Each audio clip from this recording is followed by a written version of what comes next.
It's time for the 1430 Connection on 1430 WNAV and 99.9 FM, spotlighting news, newsmakers, and important community issues. Now, with this week's edition of the 1430 Connection, here is WNAV news anchor Donna Cole.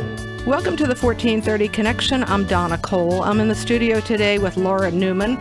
You might recognize the name because she's our former county executive. Her Twitter profile states she's a proud Maryland resident, lived or worked in Anne Arundel, Baltimore City and County, Howard, Prince George's, and Somerset. She's a very successful businesswoman. She's an activist, and I'm not sure, I think that's a newer title, but we'll talk about that.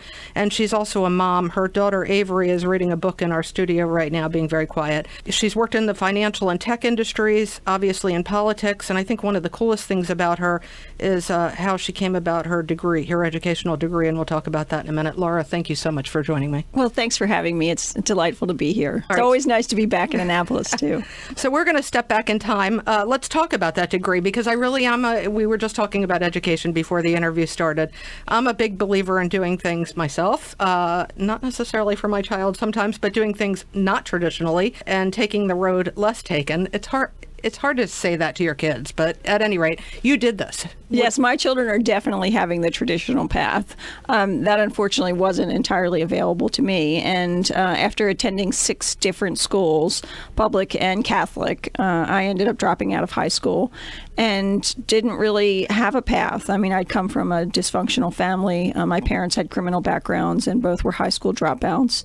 There was drug abuse on my father's side, and I didn't really find the guidance or direction that I needed from them, and that included with school. And so, I tried to go to college several times. I ended up dropping out. I went to community college. I enrolled in a 4-year institution, and I just simply couldn't afford it. So that path wasn't available to me. So I went to work, and I worked hard for a long time. And by the time I was nearing 30, I'd done pretty well in business, and I was approached by the executive MBA program at Loyola of Maryland, and they just assumed that I had finished high school or college, and they asked me to apply to their program. And I was so flattered and so embarrassed at the same time to admit that I hadn't finished college or high school. But I went in and met with them, and I asked them if they would consider making an exception, and they did, and that's how I got a master's degree in business. And then went on to Stanford's business. Yep. So I did the executive program at Stanford Business School after that, which is it's an invitation program. So they invite executives from all over the world, country managers and CEO level, to come together for 6.5, 7 weeks in the summertime at Stanford. And it's like a mini MBA, if you will. It was just an incredible experience. I'm really grateful I got to do that. It is so cool. It really is so cool. I applaud you. That was before children, though. It was all a lot easier before they came. I get it. And I paid for college on the GI Bill through the Navy. And I dropped out of college originally to whatever. And I wouldn't necessarily recommend this for my own kids. But yes, I love that you did that. And truthfully, if I hadn't experienced so much personal trauma in my life by that point, I would have done that. I think that the service is a great way to go. And I do think it provides tremendous opportunity. And I think it was really smart to do that. Oh, 100%. I'm not saying I wouldn't recommend the military, because I would recommend it any day. It's the path I took, the untraditional path, same as yours. That's right. Love it. That's right. Okay, so we're going to step back in time to 1983. Something happened to you in 1983, and this is part of our national conversation today. Thankfully, it's part of our national conversation today, and it's been a long time coming. Hallelujah to that. I'll agree with that. All right, so 1983, tell me what happened. So, I had been anxious to move out of my parents' house for a while, and I moved out the day I turned 18. 6 months later, I was home alone. I had been a waitress. I was a nanny and, working or going to school pretty much most of the day and night, most days of the week. And I came home on this particular night and I was home alone. My roommate was out with his girlfriend and I heard a noise while I was sleeping. So I was sound asleep. And I thought I was dreaming. When you hear sounds in your sleep, it's hard sometimes to discern if it's a dream or if it's real. And I heard sort of shuffling sound, and someone had broken into my apartment. In fact, there were 2 people. And when I woke up, there was a gun pointed to my right temple. It was touching my head, and my face was covered, so I was never able to identify the person who attacked me. I'm so very sorry. Well, thank you. It was hard for a long time, and the truth is I never spoke the word rape until my case was reopened 19 years later. So it took 19 years. The police did not investigate. There was a lot of doubt in my family, and the police made it clear they didn't believe me. We'll be right back. This is Donna Cole on the 1430 Connection.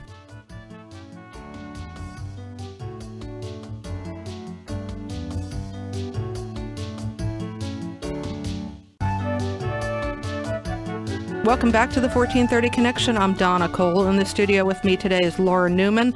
She's a successful businesswoman, a former county executive here in Anne Arundel County. She's recently become an activist. We'll talk about that. She's also a mom. Her daughter, Avery, is 11 years old. Almost She's in the 12. studio with us.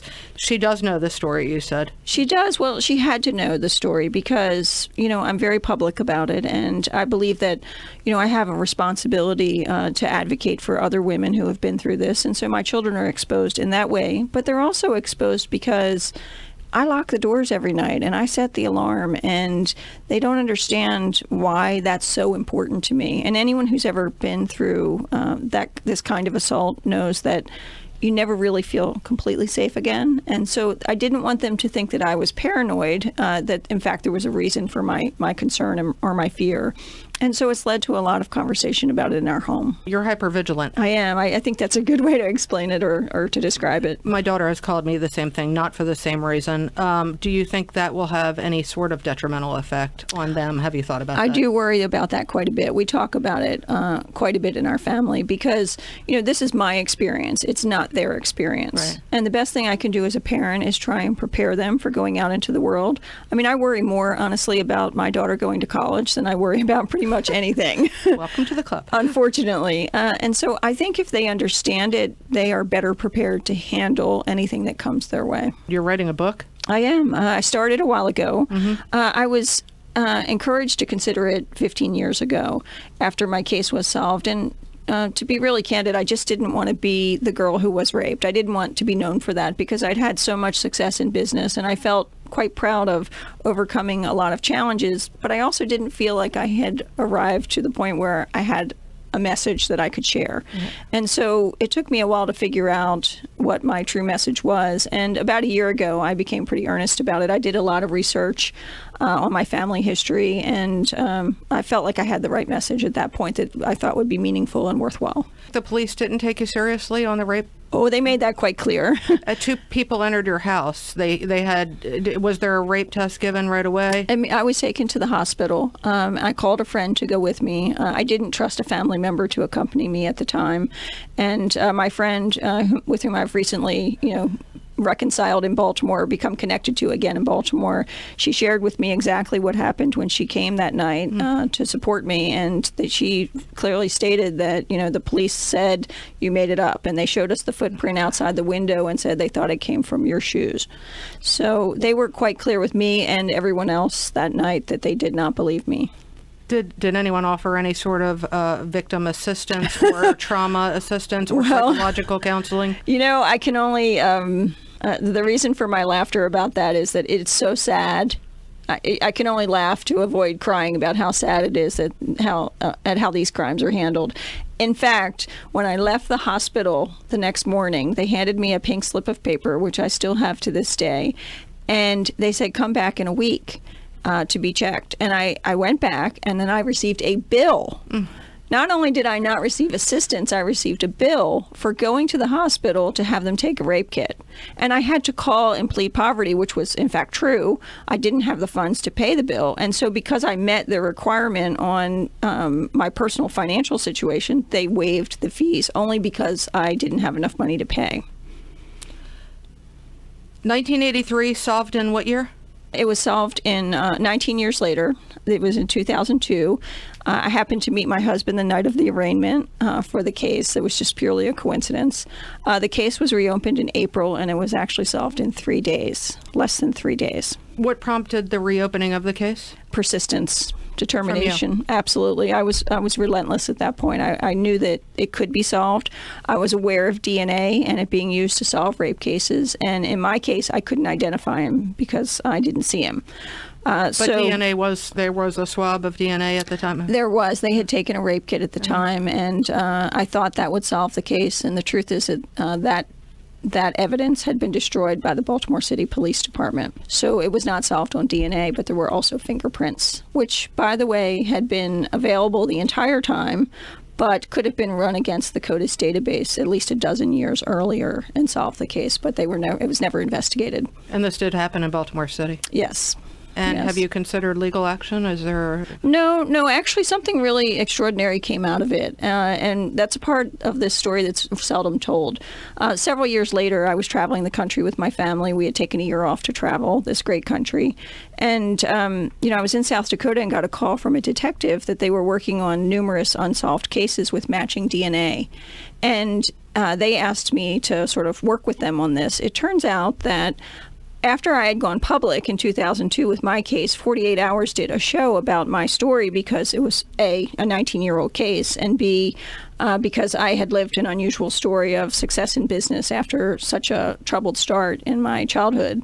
And that story became a training video in the Baltimore City Police Department. Well, a detective in Baltimore City who's married to a detective in Baltimore County were having dinner one night, and she was working on a profile for all of these unsolved cases in Baltimore County.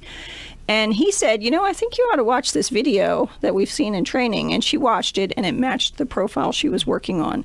So had I not had my case solved, had I not gone public with my case and done this show, those other cases would have never been solved because she requested the DNA and got a match. So I flew my entire family home for the trial, for the sentencing. We flew home twice to make sure that I was there, and I walked each of the women through what to expect. And truthfully, he'd already be out of jail on my case. He would have already been released. And he was up for parole when those other cases were solved, but now he'll stay in jail for the rest of his life. We're going to take another short break. When we come back, more about now Laura Neuman, the activist. This is Donna Cole on the 1430 Connection. We will be right back.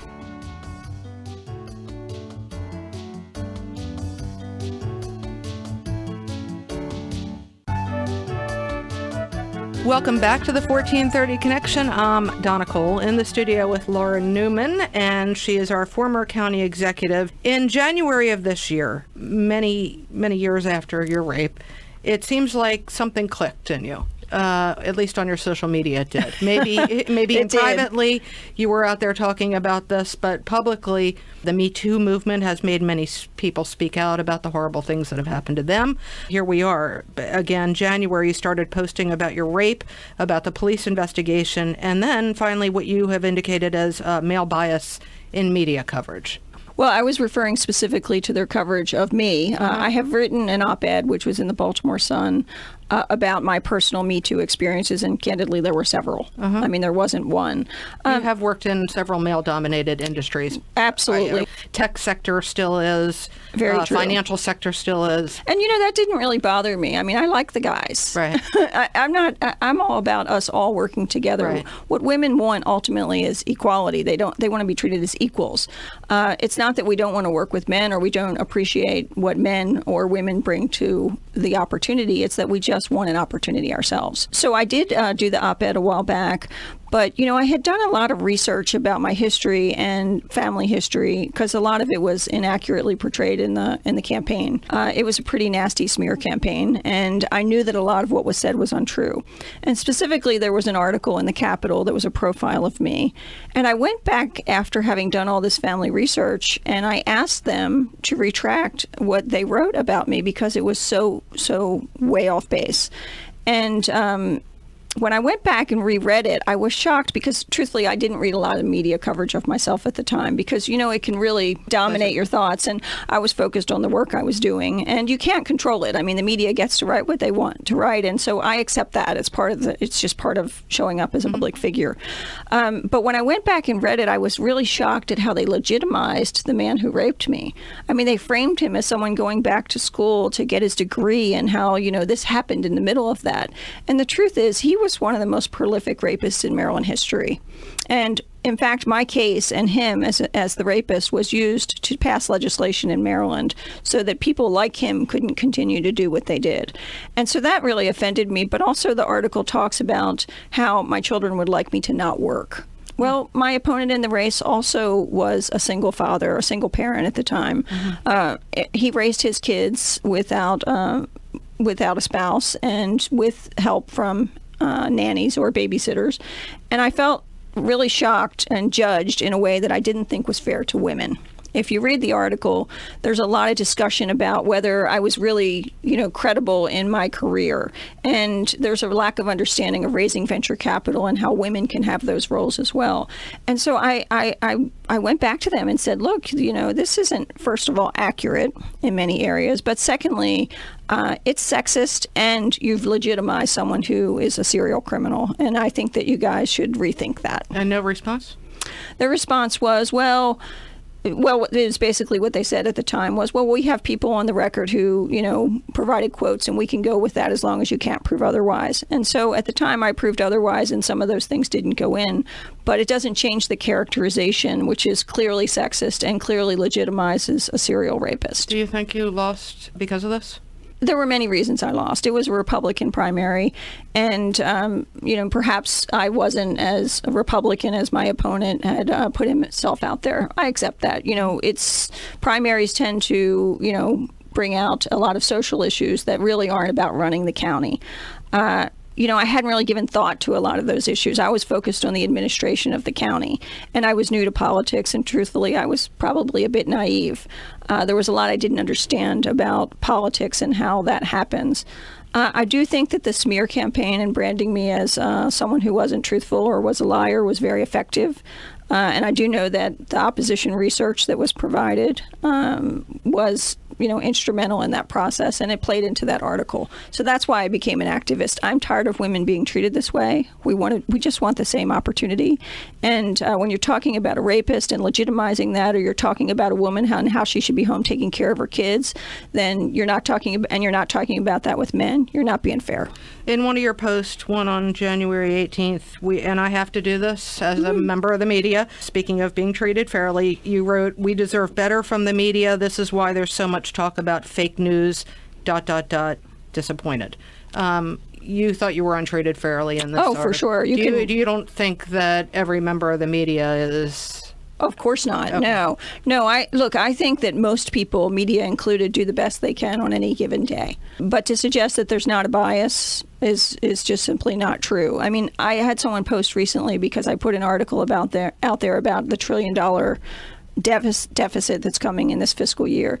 And a lot of people were kind of upset. I got some comments about it, and I said, look, this is the U.S. Treasury is the source on this article. Did you actually read the article? And several people said, no, I didn't actually read the article. So, we all have this desire to belong and be part of something. Right. And I think that political parties provide that platform. What I'm saying to everyone is, let's look at things objectively too. Sometimes we get caught up in the rhetoric and we don't always look at what's underneath of that. And I think it's important that we be objective. And I can tell you from my personal experience, women are not always treated as equals when they're being portrayed in the media. If you compare that article written about me to the one written about my opponent, you'll see two very different articles. So are you going to run again for anything? Oh my gosh. I have no immediate plans. I'm enjoying... do your kids want you to? Well, my husband definitely does. I don't know. What do you think, darling? Would you like Mommy to run for office again? We haven't really talked about it. Avery is shaking her head yes. So my husband does support it. I said at the time I would never run again because I was a single parent, and we have our limitations, and that was just too difficult. So I would never do that again. But my husband and I have been back together now for, I don't know how many years it's been, since the election. And we're very happy, and he's terrific. And, I'm doing public service in other ways. I'm on several nonprofit boards, and we try to give back to the community. To those that have been sexually assaulted or sexually harassed, women and men, any words of wisdom you'd like to leave? Well, I guess I would say you will be okay. In that moment, you don't feel like you're okay. And there's a lot of self-doubt. And I'll never forget the time many, many years after it happened to me, a role model in my life saying it's not your fault. And, it had never occurred to me before that day that it wasn't my fault. And it literally brought me to tears, and kind of embarrassed way, because this was a colleague as well and someone who I viewed as a role model. And here I was being quite vulnerable unexpectedly. But they were the most profound words he could have said to me. It's not your fault. It's not your fault. Laura Neuman, thank you so much for joining me. Thanks for having me. It's always a pleasure. This is Donna Cole on the 1430 Connection. We will see you next week.